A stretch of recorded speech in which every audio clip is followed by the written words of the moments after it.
നബി സല്ലല്ലാഹു അലൈഹി വസല്ലം നമുക്ക് വിശദീകരിച്ചു തരുന്നതിലൂടെ നമ്മളൊക്കെ ഒരു കാര്യം പഠിച്ചു വെക്കണം.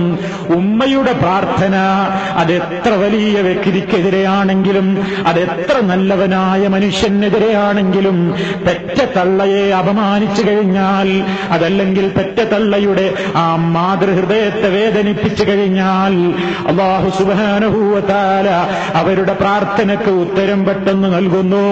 ശിക്ഷ ഒരുപക്ഷേ പരലോകത്ത് നിന്ന് ലഭിക്കുന്നതിന്റെ മുമ്പ് തന്നെ ഈ ഭൗതികമായ ലോകത്ത് വെച്ച് തന്നെ സാധാരണ പ്രയോഗിക്കുന്ന പ്രയോഗമുണ്ട്. വരമ്പത്ത് നിന്ന് തന്നെ കൂലി കിട്ടുന്ന മഹാപാപമാകുന്നു ഉമ്മയെയും ഉപ്പയെയും വേദനിപ്പിക്കുക എന്നത്.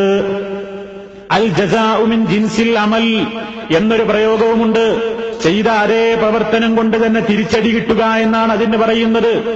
അത് മാതാപിതാക്കളോടൊരാൾ അനാദരവ് കാണിച്ചു കഴിഞ്ഞാൽ അല്ലാഹുവിന്റെ കോടതിയിൽ അവൻ ശിക്ഷിക്കപ്പെടുന്നതിന്റെ മുമ്പ് തന്നെ ഈ ഭൗതികമായ ലോകത്ത് അവന്റെ മക്കളിലൂടെ തന്നെ തിരിച്ചടി ഉണ്ടാകുന്നതിനാണ് അൽ ജസാഉ മിൻ ജിൻസിൽ അമലി എന്നതുപോലെയുള്ള പ്രയോഗങ്ങൾ.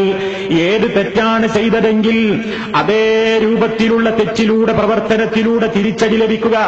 ഇവിടെ ഇതാ അല്ലാഹുവിന്റെ റസൂല് നമുക്ക് വിശദീകരിച്ചു തരുന്ന ആ സംഭവത്തിൽ ഇവിടെ ഈ മകനെതിരെ ഈ മാതാവ് മനസ്സ് പൊട്ടിക്കൊണ്ട് പ്രാർത്ഥിച്ചുപോയി. നാം ഏറ്റവും ഭയപ്പെടേണ്ടതുണ്ട്. നമുക്ക് നമ്മുടെ മാതാപിതാക്കളോട് ഹുഖൂഖുണ്ട്. മാതാപിതാക്കൾക്ക് ഏറ്റവും കൂടുതൽ കടമകൾ നാം ചെയ്തു കൊടുക്കേണ്ടതുണ്ട്. അവർക്കൊരുപാട് അവകാശങ്ങൾ നമ്മളിൽ നിന്ന് കിട്ടേണ്ടതുണ്ട്. ആ അവകാശങ്ങൾക്കാണ് ഹുഖൂഖ് എന്ന് പറയുന്നത്. ആ അവകാശങ്ങൾ ആരെങ്കിലും കൃത്യമായി പാലിച്ചുകൊണ്ട് ജീവിച്ചാൽ അവന് സ്വർഗപ്രവേശം എളുപ്പമാണ്. അതേ അവസരത്തിൽ തന്നെ ഒരക്ഷരത്തിന്റെ വ്യത്യാസമേയുള്ളൂ അറബി ഭാഷാ പദപ്രയോഗത്തിൽ. ഹുഖൂഖ് എന്ന പ്രയോഗത്തിൽ ആദ്യത്തെ അക്ഷരത്തിന്റെ ഹ അങ്ങ് മാറിയിട്ട് ഹുഖൂഖ് എന്ന് ഐനുച്ചരിച്ചുകൊണ്ട് പറഞ്ഞാൽ ആ പ്രവർത്തനം പിന്നെ മാതാപിതാക്കളെ ബുദ്ധിമുട്ടിക്കുന്ന പ്രവർത്തനത്തിന് പറയുന്ന പദപ്രയോഗമാണ്. ഹുഖൂഖ് ചെയ്തു കഴിഞ്ഞാൽ, മാതാപിതാക്കളെ ബുദ്ധിമുട്ടിക്കുന്ന പ്രവർത്തനം ചെയ്തു കഴിഞ്ഞാൽ അല്ലാഹുവിന്റെ റസൂല് പറയുന്നത് പിന്നെ നരകത്തിലേക്ക് എളുപ്പമായി. നമ്മുടെ സ്വർഗ നരകങ്ങൾ തീരുമാനിക്കപ്പെടാൻ വരെ വളരെ അടിസ്ഥാനപരമായ കാരണങ്ങളിൽ പെടുന്നതാണ്. മാതാപിതാക്കളോടുള്ള ഹക്കുകൾ പാലിച്ചുകൊണ്ട് ജീവിക്കുന്നവൻ സ്വർഗത്തിലേക്ക് പോകുന്നു.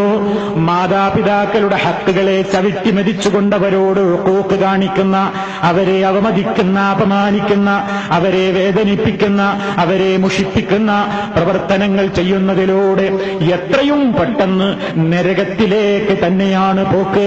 അല്ലാഹുവിന്റെ ശാപമാണ് ഉണ്ടാകുന്നത്, അല്ലാഹുവിന്റെ കോപമാണ് ഉണ്ടാകുന്നത്.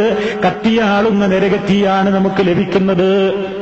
അതുകൊണ്ട് നബി സല്ലല്ലാഹു അലൈഹി വസല്ലം നമുക്ക് വിശദീകരിച്ചു തരുന്ന ഈ ചരിത്ര സംഭവത്തിൽ നിന്ന് നമ്മൾ പാഠം പഠിക്കണം. ഉമ്മയെങ്ങാനും മനസ്സുപൊട്ടി നമുക്കെതിരെ വല്ലതും അല്ലാഹുവിനോട് പറഞ്ഞുപോയാൽ, നമ്മുടെ ഉപ്പയെങ്ങാനും മനസ്സുപൊട്ടി നമുക്കെതിരെ അല്ലാഹുവിനോട് വല്ലതും പറഞ്ഞുപോയാൽ, അത് ഭൗതികമായ ലോകത്ത് വെച്ച് തന്നെ അനുഭവിക്കാതെ എത്ര വലിയ മനുഷ്യനാണെങ്കിലും ഈ ലോകത്തോട് വിട പറയാൻ കഴിയില്ല.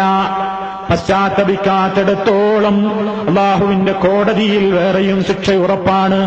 അതുകൊണ്ട് ഇസ്ലാം നമ്മളോട് വളരെ കണിശമായി പറയുന്നു, മാതാപിതാക്കൾക്കുള്ള സ്ഥാനം, മാതാപിതാക്കളോടുള്ള ബഹുമാനം, ഉമ്മയോടും ഉപ്പയോടുമുള്ള ബഹുമാനങ്ങളിൽ 3 സ്ഥാനവും അല്ലാഹുവിന്റെ റസൂല് വിശദീകരിച്ചു തന്നത് ഉമ്മയോട് എന്നാണ്.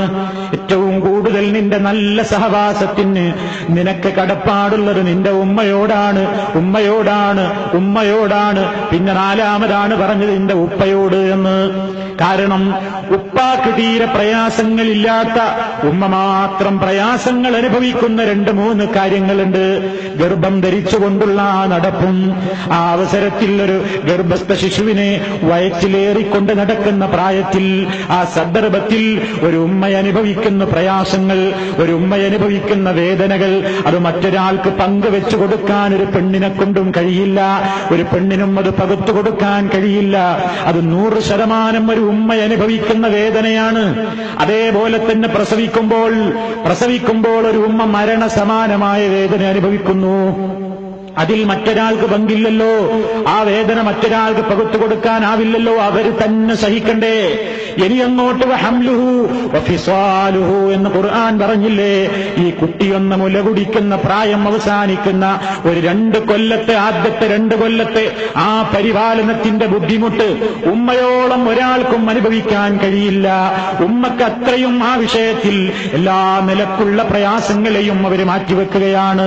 അവർ ഭക്ഷണം കഴിച്ചുകൊണ്ടിരിക്കുമ്പോൾ പോലും വലത് കൈയിൽ ഭക്ഷണം കഴിച്ചുകൊണ്ട് വായിലേക്ക് ഭക്ഷണം വെക്കുന്ന നേരത്താണ് സ്വന്തം മടിത്തട്ടിൽ ഈ കൈക്കുഞ്ഞ് വിസർജിച്ചതെങ്കിൽ പോലും ഒരറപ്പും ചെടിപ്പും വെറുപ്പുമില്ലാതെ ഭക്ഷണം കയ്യിൽ പിടിച്ചുകൊണ്ടത് തിന്നുന്നതിനിടയ്ക്ക് തന്നെ ഇടത് കൈ കൊണ്ട് വേണമെങ്കിൽ ആ വിസർജ്യം തുടക്കാൻ മടി കാണിക്കാത്ത നമ്മുടെ ഉമ്മയോളം ഒരു മനുഷ്യനോട് സ്നേഹമുള്ള മറ്റൊരു സൃഷ്ടി ആരാണുള്ളത്? അതുകൊണ്ട് തന്നെ റസൂൽ സല്ലല്ലാഹു അലൈഹി വസല്ലം പറഞ്ഞത് ഉമ്മുക്ക ഉമ്മുക്ക ഉമ്മുക്ക 3 തവണയും പറഞ്ഞത് നിന്റെ ഉമ്മയോട് ഉമ്മയോട് ഉമ്മയോട് എന്നാണ്. 4ാമതാണ് പറഞ്ഞത് അബൂക്ക, നിന്റെ ഉപ്പ എന്ന്.